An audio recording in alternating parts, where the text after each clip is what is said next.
நினச்சிக்காங்கன்னா இதில் வந்து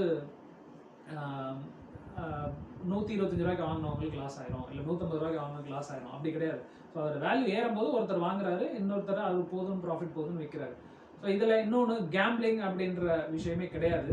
ஏன்னா அது ஒரு அசெட், அது ஒரு கம்பெனியோட ஷேரை தான் வாங்குறீங்க. அது ஆனால் அதில் ஒரு என்ன ஒரு இதுனா, இது டே டு டே வந்து அப்டேட் ஆகிட்டே இருக்குது, சேஞ்ச் ஆகிட்டே இருக்குது. ஒரு மொமெண்ட்டும் வந்து சேஞ்ச் ஆகிட்டு இருக்கும். டிபெண்ட்ஸ் அந்த கம்பெனியோட ரெக்குயர்மெண்ட், அந்த கம்பெனியோட ப்ராஃபிட்டபிலிட்டி அதெல்லாம் பொறுத்து டெய்லி சேஞ்ச் ஆகிட்டு இருக்கிறதுனால இது அப்படியே இன்னைக்கு 100 ரூபா போட்டோன்னா 101, 102, 103, 105, 106 அப்படியே வரிசையாக அப்படியே ஸ்ட்ரைட்டாகவே போயிட்டு இருக்காது. அது வந்து 105 போகலாம், அடுத்து திரும்ப 102 வரலாம், 110 போகலாம், 108 வரலாம்.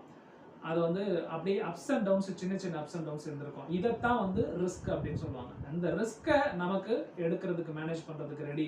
நான் 110 ரூபா வாங்கினேன், 108 ரூபா போச்சுனாலும் வெயிட் பண்ணுறேன், அடுத்த நான் 5 மாசமோ 6 மாசமோ 1 வருஷமோ